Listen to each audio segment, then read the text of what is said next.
नमस्कार दोस्तों, welcome to career support NEET. देखिए, अभी यूपी आयुष की जो चॉइस फिलिंग है वो ऑलरेडी चल रही है।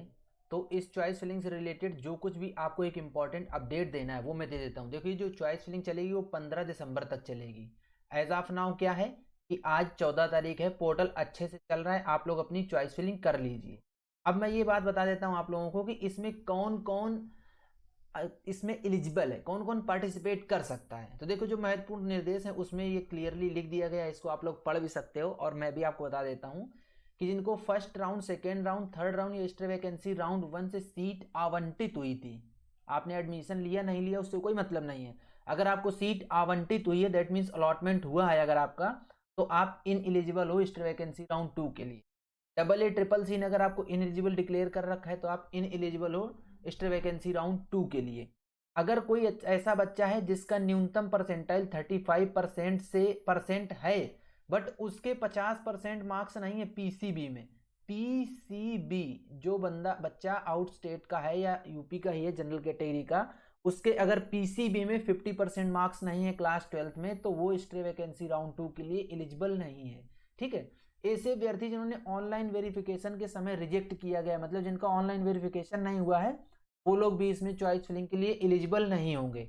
या फिर जिन बच्चों ने सिक्योरिटी मनी नहीं अपनी जमा कर रखी है वो बच्चे भी चॉइस फिलिंग नहीं कर पाएंगे, वो भी एक्स्ट्रा वैकेंसी राउंड 2 के लिए एलिजिबल नहीं है। अभी जो चॉइस फिलिंग से पूर्व की जो बातें हैं जो इन लोगों ने बताई हैं वो मैं आप लोगों को लंबा लंबा बता देता हूं। इसके बाद वीडियो के बाद में थोड़ा सा सीट्स के बारे में डिस्कस करूंगा क्योंकि ये सीट्स जानना बहुत ज़्यादा जरूरी है। इसके बीच में अगर आपको मेरी टीम से काउंसलिंग करानी है, गाइडेंस लेना है, आपको एक प्रॉपर गाइडेंस चाहिए, तो आप लोगों के सामने देखिए कॉन्टैक्ट डिटेल फ्लैश कर रहा है। आप लोग फटाफट टीम से रीच आउट करो और अपनी काउंसलिंग गाइडेंस लो, एक अच्छा कॉलेज आपको मिले इसके लिए गाइडेंस लो और अपना काम कराओ, काउंसलिंग कराओ पूरी।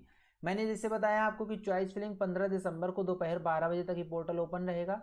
15 दिसंबर का वेट मत करो, कल जो 15 दिसंबर है कल देख लेना, ये पोर्टल 10 बजे के बाद चलेगा नहीं, बहुत इश्यू करता है।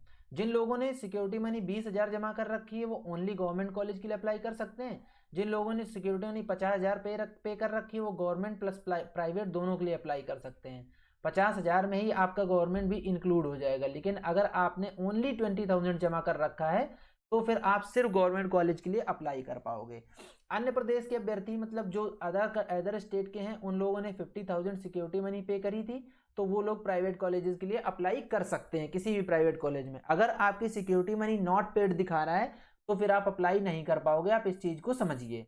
अब चॉइस फिलिंग में जो जिसकी कैटेगरी है उसको उस तरीके की सीट्स दिखेंगी। जैसे कोई बच्चा एक ऐसा है जो अनरिजर्व ओपन से आता है, ठीक है, और उसको उसके अनारक्षित, ये बेसिकली उनके लिए जो रिजर्व कैटेगरी से आते हैं कि अगर आपके पास कोई रिजर्व कैटेगरी या सब कैटेगरी है तो उससे रिलेटेड जो भी सीट होगी वो आपके पोर्टल पे दिखेगी आपको। अभी इसमें इन्होंने ये बोला है कि BAMS BHMS जो भी आपको भरना है, आपको जितनी मनो उतनी चॉइसेस आप फिल कर सकते हो। आपके ऊपर ऐसा कोई बाउंडेशन नहीं रहेगा कि आप इतनी ही चॉइसेस फिल कर सकते हो, वो आपकी मर्जी है, जितने भी आपको फिल करना है फिल कर लो।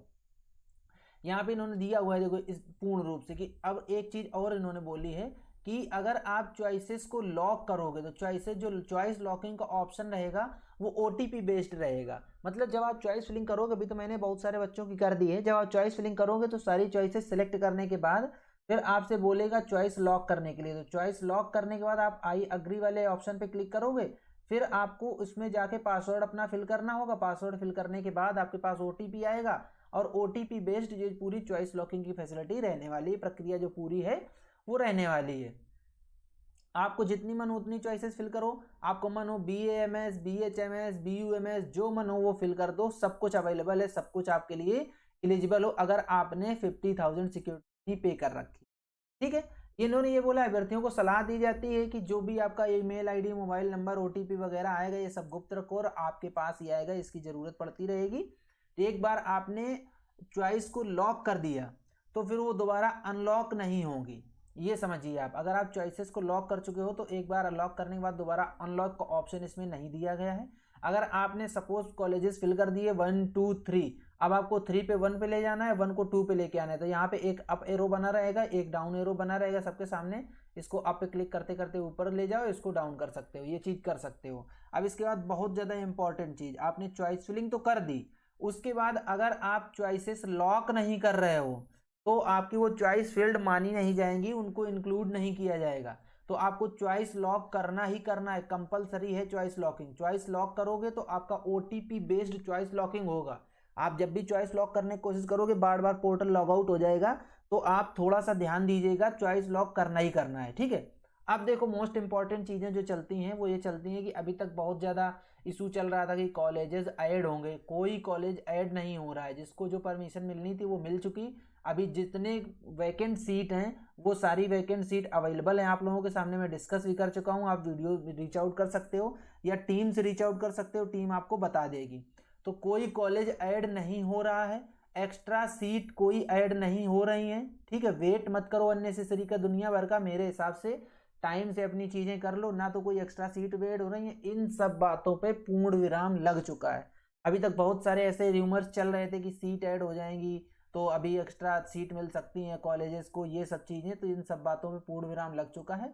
आप लोगों को जो सीट अभी दिख रही हैं उतनी ही सीट रहेंगी, ना तो कोई कॉलेज ऐड हो रहे हैं ना कुछ हो रहा है। तो यूपी आयुष का ये जो काउंसलिंग चल रही है उसमें अभी आपने अगर रजिस्ट्रेशन कर लिया है तो आप काउंसलिंग कर सकते हैं। BAMS में थोड़ा सा कंपटीशन ज़्यादा बढ़ गया है। अगर आप आयुष कोर्स करना चाह रहे हो तो BHMS अभी भी ले सकते हो, अभी आपके पास BHMS लेने के लिए ऑप्शन है। अगर आप चाह रहे हो तो मैं ये नहीं बोल रहा हूँ कि BHMS ले लो, मैं सिर्फ आपको इसलिए बता रहा हूँ कि आपका आयुष कोर्स जो है वो आयुष कोर्स कंप्लीट हो जाएगा। यू कैन से कि BAMS ना करके BHMS भी आप कर सकते हो। BHMS में देखिए एक भी गवर्नमेंट सीट वैकेंट नहीं आई है, जितनी भी गवर्नमेंट सीट थी वो सारी की सारी फिल हो गई हैं। जबकि BAMS में गवर्नमेंट सीट अभी भी वैकेंट है, क्योंकि बच्चे छोड़ के जा रहे हैं जिन्होंने MBBS के लिए अप्लाई कर रखा था, या कुछ MBBS वाले इन भी हो रहे हैं। तो ऐसा नहीं है कि नहीं BHMS का कोई मतलब नहीं है। अगर आप BHMS करना चाहते हो तो BHMS कर लो, BHMS आपके ऑप्शन बनेंगे। BAMS में थोड़ा कंपटीशन टफ रहने वाला है, जिन कॉलेजेस को परमिशन मिलनी थी उनको परमिशन मिल चुकी है, ना तो कोई सीट ऐड हुई ना कुछ, र्यूमर बहुत ज़्यादा उड़े बट कहीं कुछ नहीं हुआ। तो ये मैंने आप लोगों के सामने पूरा कंप्लीट वीडियो रख दिया है कि एलिजिबिलिटी क्या है, क्या आपको ध्यान देना है, क्या ध्यान नहीं देना है। इसके अलावा भी अगर आपकी कोई भी क्वेरी है, कोई भी डाउट है, तो आप टीम से रीच आउट करो और अपने लिए एक बेटर गाइडेंस लो, एक अच्छा करियर गाइडेंस लो, जिससे कि आप लोगों को कहीं जाके फंसना ना पड़े। कौन से कॉलेज का क्या रिव्यू है वो भी टीम से जाके आप पूछ। तो अगर आपको ये वीडियो पसंद आई तो वीडियो को लाइक करो, चैनल को सब्सक्राइब कर लो, बेल आइकन दबा लो, जिससे कि आप लोगों को इस तरीके का अपडेट मिलता रहे। आज की वीडियो यहीं तक, मिलेंगे नेक्स्ट वीडियो में नए डेटा के साथ। तब तक के लिए बाय बाय।